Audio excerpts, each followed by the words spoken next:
What's up, y'all? Sparta here. I want to finally do my Samsung Galaxy Note 8 versus LG G7 video, or reverse, if however you want to put it, I guess. But before I do that, I want to preface this by telling you guys a quick update. I guess so as I said, I was going to trade in my Note 8 for the G7, but I called T-Mobile because I was just wondering. And I basically asked them, would I be able to keep my Note 8 and keep the G7? And they basically just told me that I'd be able to keep both. They just be on my line being paid for at the same time. So if ever I decided I wanted to fully pay off the Note 8, which is really my intention, that's what I'm going to do. Which I only have $420 left on it anyway, so I was like, I may as well just pay it off when I get the chance to. So basically what I'm doing is I'm keeping the Note 8. This isn't in any response to anyone that was basically in the comment section of my video my comparison video when I said that I'm giving my Note 8 up for the G7. People were all being like, oh, that's stupid. Essentially, they said more than that, but that's all I'm going to keep it at. So yeah, I'm keeping my Note 8. I want to try and maybe get the Note 9 and compare the two. That's the main reason I want to keep the Note 8. And obviously I'm keeping the G7 so I can compare it to the V40 and stuff like that, and also compare it to the Note 9 and show you guys that each and every phone does different things, and that's going to be the main thing in this video and why I don't necessarily prefer the G7 over the Note 8 or the Note 8 over the G7. So, without further ado, let's get into the video. So, I'm going to just get the specs out of the way. Snapdragon 845, 4 gigabytes of RAM, a 3000 milliamp hour battery, 8 megapixel f1.8 aperture, front facing camera, a notch, IPS LCD, 3120 by 1440p display, 6.1 inch. Dual 16 megapixel cameras on the back here. One is f1.7, one is f1.6, one is f1.7. That's what I meant to say. You got your boombox speaker on the bottom. You have your USB Type-C. You have your headphone jack. You have your Google Assistant button right here. You have your volume up and down button, and you have your power button on the right side. And that's basically the same on here. Volume up and down, Bixby button, power button on the right side. Dual 12 megapixel sensors, one f2.4, one f1.7. The telephoto lens is f2.4. And an 8 megapixel camera on the front on the Note 8. I pointed at the wrong place, but it's I believe it's f1.7 as well.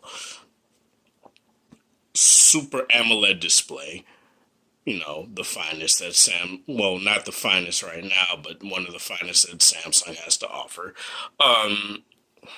6.1 inches both of these have 6.1 inch displays. Super AMOLED, IPS LCD. What else? This is a 2960 by 1440p display. So it's Quad HD Plus on both of these, but you get a taller resolution on the G7. And I'll get to how I feel about both of these screens in a second. Same as on the G7, you got your headphone jack, your USB Type-C, and your speaker on the bottom. Your S Pen right there. Got your iris sensor. Obviously, your front-facing camera right by it, and you have your little flash your little sensor right there to light up the scene so that your phone could actually sense your irises. Got your heart rate sensor on the back here, your fingerprint sensor. As I've always said, I have no problem with putting my finger on the fingerprint sensor. It's very fast. It's very smooth. Both of these are very fast and smooth. And since I have gigantic hands, I really don't have a problem hitting the Note 8's fingerprint sensor whatsoever. Um, so let's talk about the main thing you look at when you look at your phone, and that's your display. I'm going to talk about design right after that, but display is what I want to talk about right now. So, the everlasting debate is IPS LCD versus AMOLED or OLED in general, and the benefits of both and what both really have to offer. IPS LCD can obviously have a potential to have a brighter screen. It ultimately depends on the company. And I will say here that the G7's display does indeed get brighter than the Note 8's. You can toggle it to go up to 1000 nits with the boosted brightness mode, while on here you have to go into adaptive brightness to get to 1000 nits, and it fluctuates depending on how bright it is outside. None of these have stereo speakers. Boombox speaker is something that is very great on the G7. I will talk about that too, but as I said, IPS LCD versus, or just LCD in general versus Super AMOLED or OLED in general. So I have two entirely different kinds of wallpaper setups on here. LCD tends to be best with brighter colors because obviously they just look bright and they look very nice. While on OLED, people tend to have darker colored backgrounds and stuff like that. A lot of people tend to have black backgrounds, just plain black backgrounds. I used to do that. I don't do that anymore because for some reason on Samsung phones, when you tend to have like a black background on your phone, it'll put like this weird gray gradient at the top, and it just persists. And it's done that to a couple of my wallpapers, and I just decided, you know what, I'm gonna just have stuff with at least some color, so that that doesn't happen with my favorite wallpapers. Obviously, I got a Diva wallpaper on my home screen and my lock screen, high G7, and I have a Blake from Ruby wallpaper theme set up on my Note 8, where it has this this black background on here. It's clip art, obviously, so that I can just get a black background on there. A lot of people tend to say that when you have a OLED display, you have a black background on there, it saves battery. I never had that be the thing for me, but because whenever I had an OLED display, it was always on a Samsung phone, and Samsung phones always tend to have bad battery optimization. So, and it's better on the Note 8, but it's not necessarily something that is beneficial. Like, say on my V30, for example, the OLED display on that plus the battery optimization makes that a way better argument for OLED displays saving batteries. And that's just something that I've noticed in my testing in my personal life. If you've had it, save battery for you, that's totally fine. I'm not trying to say that you're wrong. I'm just saying that's not something that I've personally have seen. So I'm going to test the screen brightness on both of these displays. IPS LCD and OLED have different issues when it comes to what happens to them in, like, screen burn-in, color shifting, stuff like that. When it comes to OLED, LCD tends to also have screen burn-in, but it also tends to more than anything, it has dead pixels be a thing. So as you guys can see, I have them both on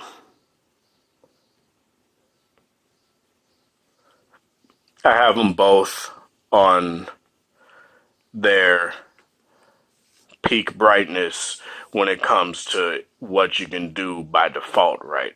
Both of these are at 100%.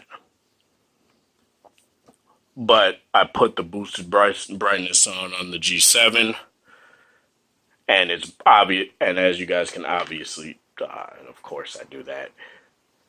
And as you guys can obviously see, it does indeed get brighter. Now, the boosted brightness mode only lasts for 3 minutes when the phone screen is on. And a lot of people complain about it being the case, but I don't understand why you would want that on 24/7. Because one, it'll run your battery, two, it'll make your phone hot, and three, it will make your screen get, those stuck dead pixels or even like image retention and stuff like that, which is what LCDs tend to have. On my Note 8, I get edge light bleed out of the edges of the phone. Let me turn this up so that you guys can actually see. You can't see it in broad daylight, but when at night, it's also on my V30. But I've noticed it on here since even in my previous model. I didn't return it for that. If you guys know, I got jumped and shit like that. And my previous V30, they got taken. Blah blah blah. I got these back. That's all I'm going to say about that. But it's still persistent on here, as well as color shifting. Screen burning is something I haven't seen yet. And who knows when that'll actually set in. I haven't been using my Note 8 really, so I don't expect it to happen all that much. So yeah, screens on here, it's subjective, to be perfectly honest. I don't see OLED as the definite future for screen technologies, especially since they're talking about like micro LED and stuff like that type of displays. I don't think OLED is the definite future because there will obviously be superior technologies. And sure, OLED is a beautiful technology, but it's not going to be. It may be the future for Samsung. They haven't necessarily perfected it, but they have it to near perfection.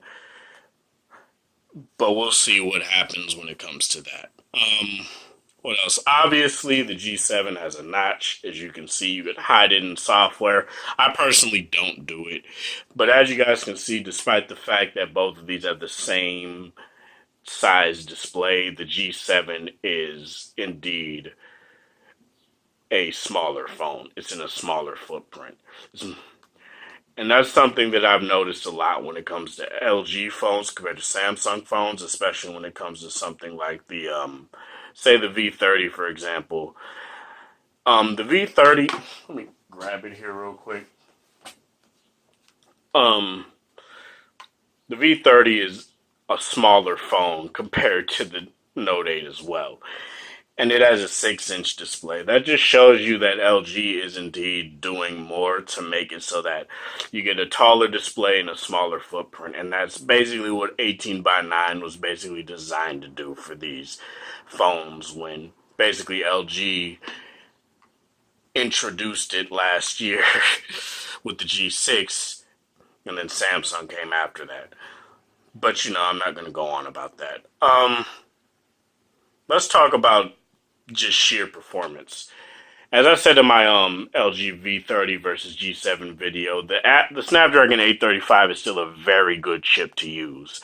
Like, I wouldn't necessarily say that the 845 and the G7 trumps it in every single way. It definitely doesn't. You do see slight performance gains, like it does run smoother, especially since LG does a better job at optimization with its software still. Because it has less stuff, and that's pretty much the name of the game. It has less stuff, less features, I guess. So, especially with the S Pen suite on the Note 8, it's very taxing. Even with the 6 gigabytes of RAM, you do get slight hiccups here and there. I mean, I get slight hiccups here and there. So it's just something that I do indeed see from day to day. But to be completely honest, it isn't something that bothers me. Like, say with my Galaxy S6 and my Galaxy S7, I always had hiccups. I always had super lag and stuff like that. But whenever I had a Note, I never had issues with lag, even with like the Note 3. Sure, it would stutter here and there, but it wouldn't be like and stuff like that. You wouldn't see drop frames everywhere. And every phone drops frames these days. Hell, even the iPhone does. So it's not even like it's a thing to put against either of these phones. But it's just something that I wanted to tell you guys and something that is of note. Oh, what else? I want to talk about the cameras. Um, I want to talk about portrait mode and stuff like that on both of these. Um, so both of these phones have a portrait mode. It's called Live Focus on the Note 8. It's just called portrait mode on the G7. Um, and basically, portrait mode on the G7 it uses a single sensor, whether you use your wide angle or you use your regular angle camera. And yes, you can take wide angle portraits, which is something I was expecting from LG, because that's something I wanted quite a bit, because that would have been very that would it's a very nice feature to have. You only The sensors work in tandem on the Note 8 to produce wide angle portrait shots. Like that's why you have a telephoto lens. Like you basically have to get like close or far away, like a certain distance from your subject for the bokeh software blur to go into effect. One thing I do like that the G7 does though is that when you do go into portrait mode, um, it does show you that it's indeed scanning the area while it's doing it.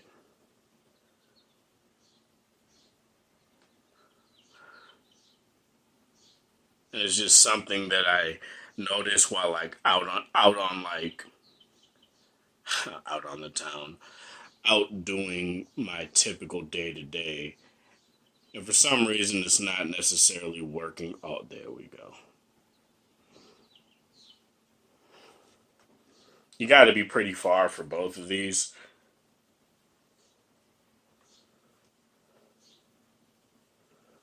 but I'm gonna show you guys here real quick.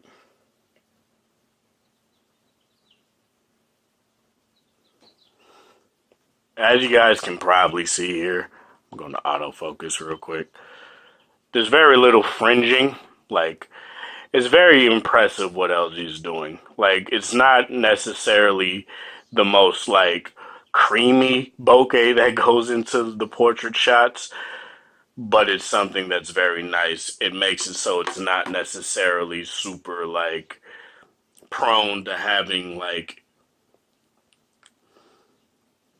prone to having issues when it comes to like having certain elements in the picture be blurry when they be out of focus when they shouldn't be out of focus. I will say the Note 8s indeed got better over time. I remember when I first got it, but then again, there are certain things that don't get out of focus. Like this specific element right here is still in focus, but that's something that doesn't really bother me that much. So you can go either or when it comes to it, but the G7 does have a front facing, the portrait mode on the front facing camera as well. So if you like your portrait shots, and it's very nice, and it actually is very comparable to the back facing portrait modes as well. It's not at all gimped by the hardware that's in the front facing camera.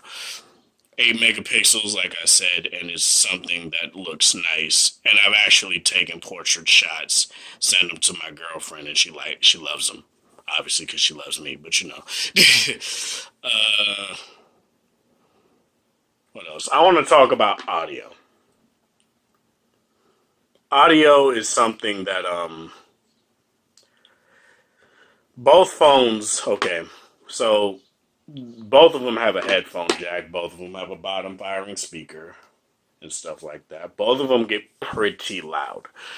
The G7 with the speaker, it kills the Note 8, and it also kills the V30. Like it gets hard for me to even use those phones after using this phone with its speaker. Like the boombox speaker is just insane. Like let me pull up a video, like a music, copyright free, obviously music on both of these phones real quick to show you guys what I mean. Okay, so I have music loaded up here. Oh, and of course, as soon as I lower the shutter speed, the Note 8 wants to have its issue of the refresh rate messing with the camera, but we'll get into this here. So I'm going to play the Note 8 first.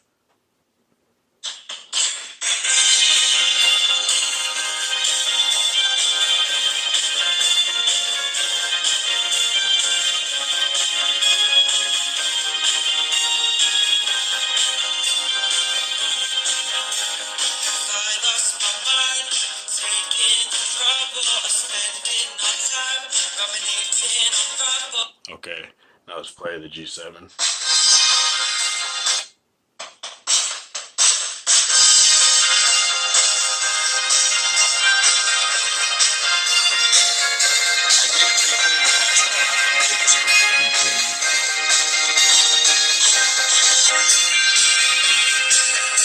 I'm gonna play them at the same time, actually, just to give you guys a. What the fuck? Okay, just to give you guys a more a better approximation of how they sound.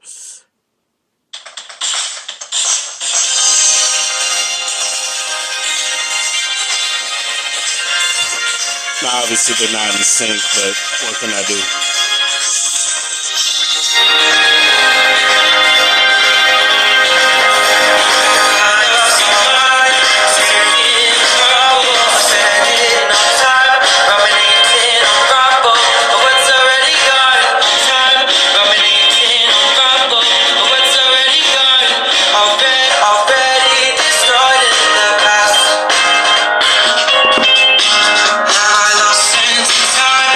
As you guys hear with the boombox speaker, it amplifies the sound when it's on a sort of like flat surface.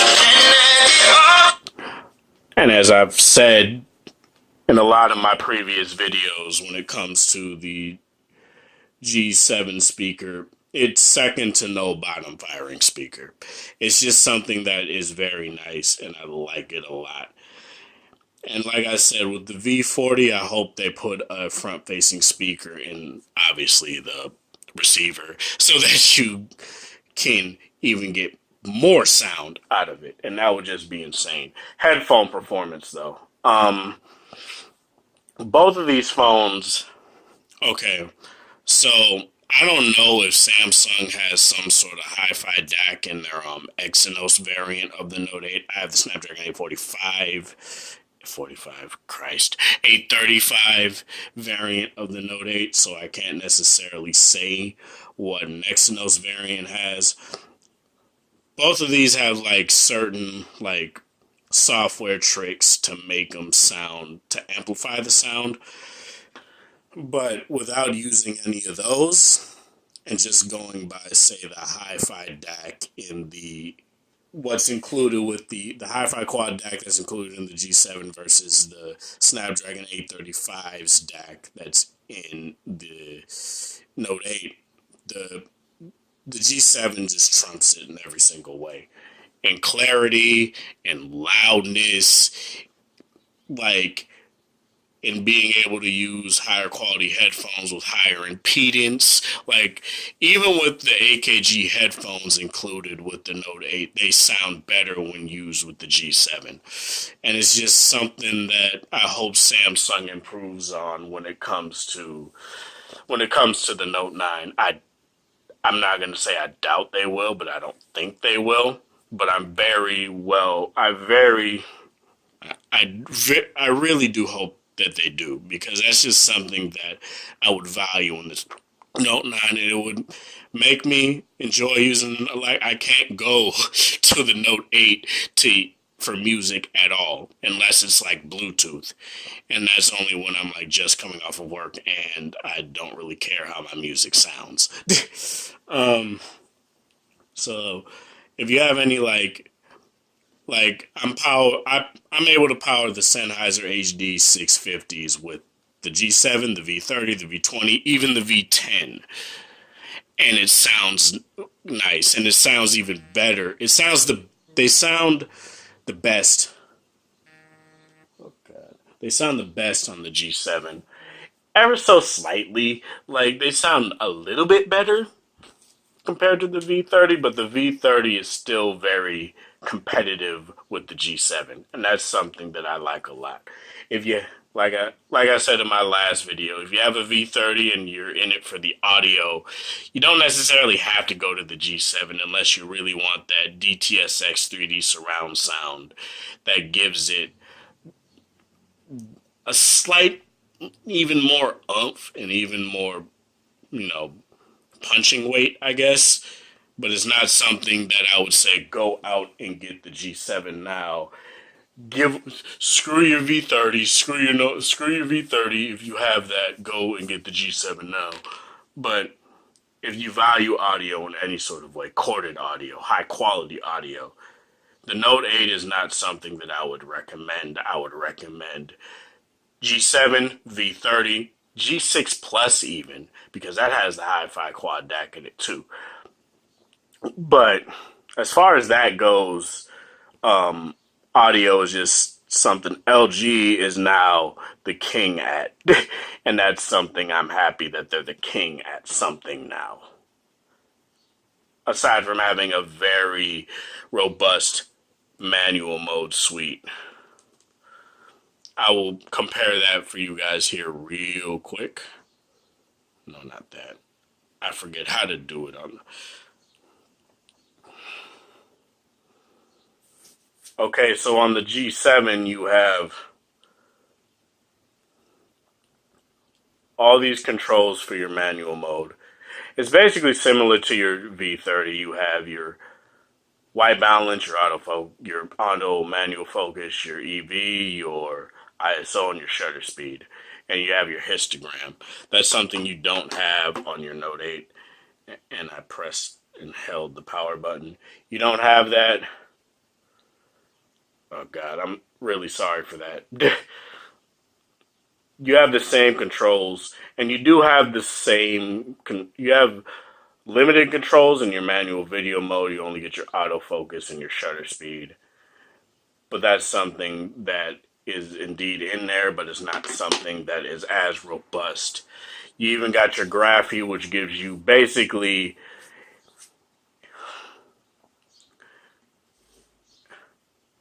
it basically helps you take the picture that you want to take.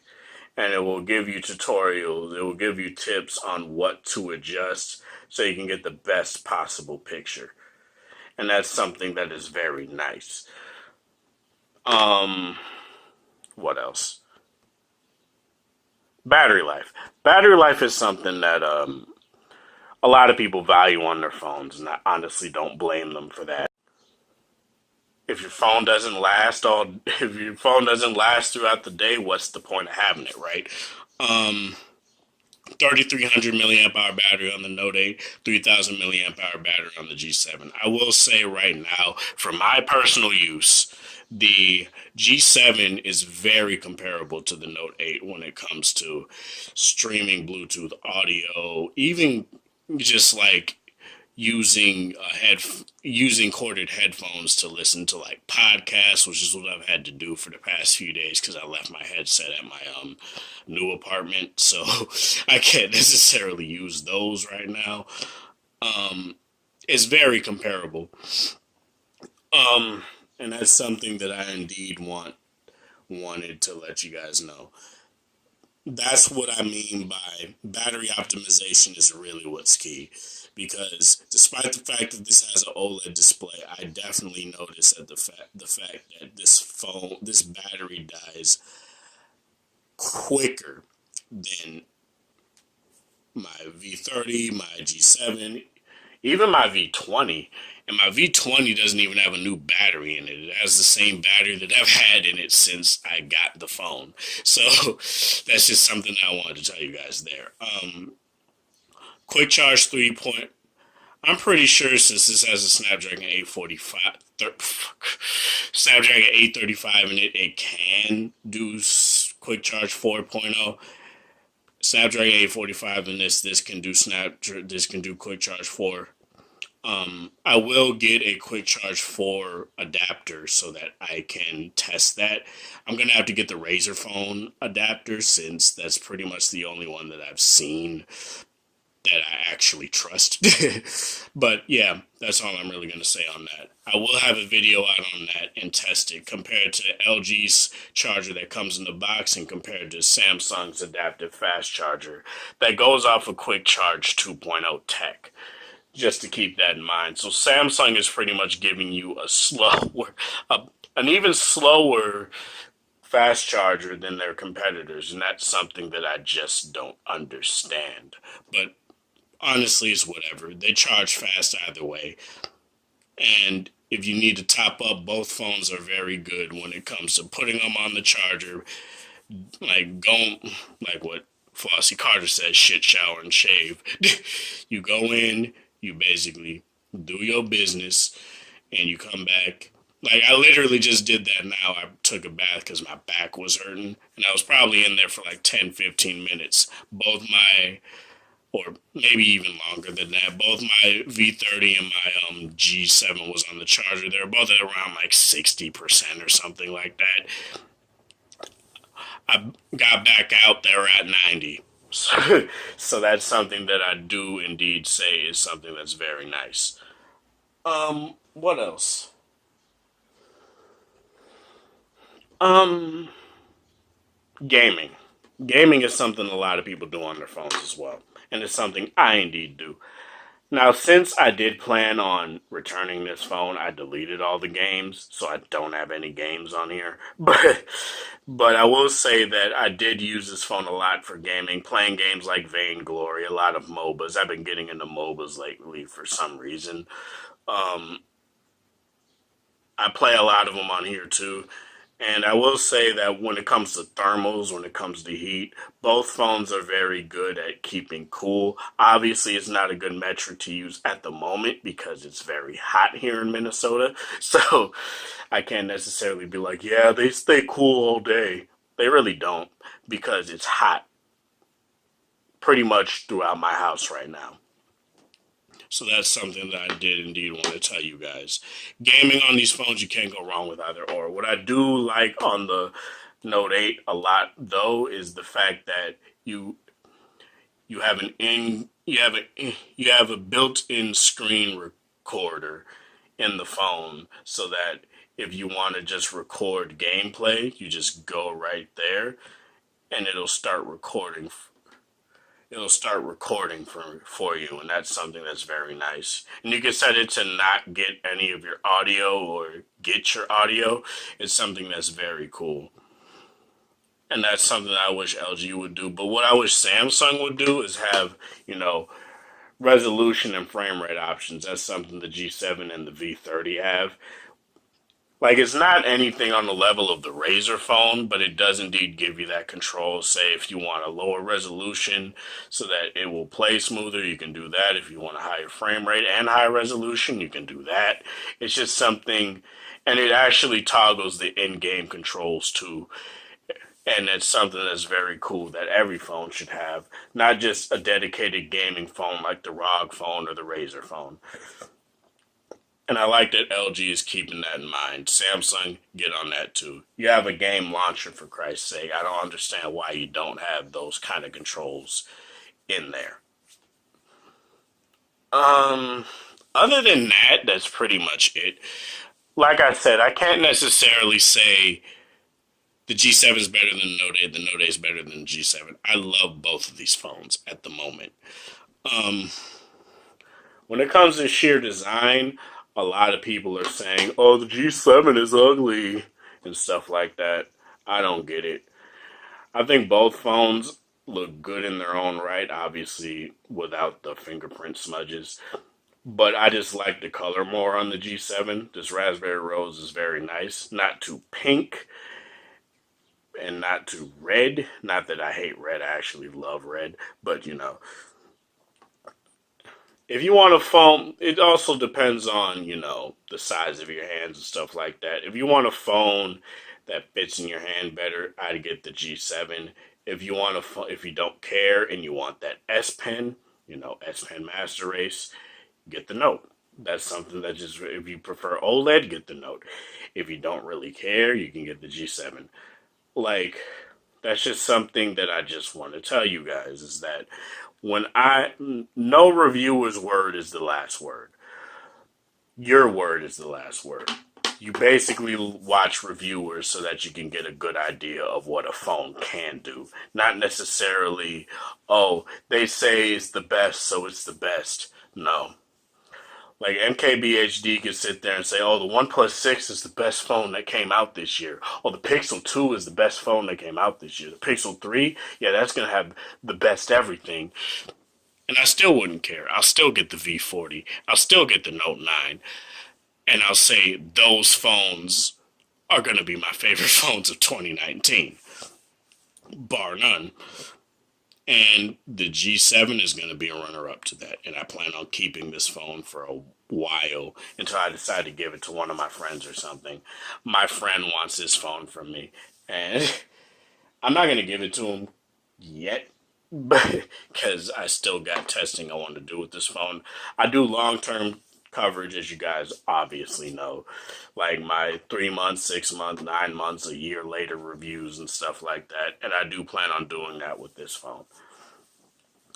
But when it comes to should you get it, hell, even if you had the Note 8 and you want to go to the S9, S9 Plus and stuff like that, even the Note 9, if the Note 9 has, I would say go to the Note 9 for the battery alone, since it's going to have a 4,000 milliamp hour battery. But other than that, I can't necessarily say. I love both these phones quite equally, actually. They're not on the same playing field. This is obviously for the general consumer. I like a lot of super niche stuff. That's why I get the V series phones every year, ever since the first V. I still have my V10. I still have all my V series phones. And it's just something that I just wanted to tell you guys. Again, this is opinions. Reviews versus videos, they're biased because they go off experience. If I were just going to read off a spec sheet and tell you guys, oh, this phone is better because it has better specs, that's not true. The G7 isn't hands down better than the Note 8. It just isn't.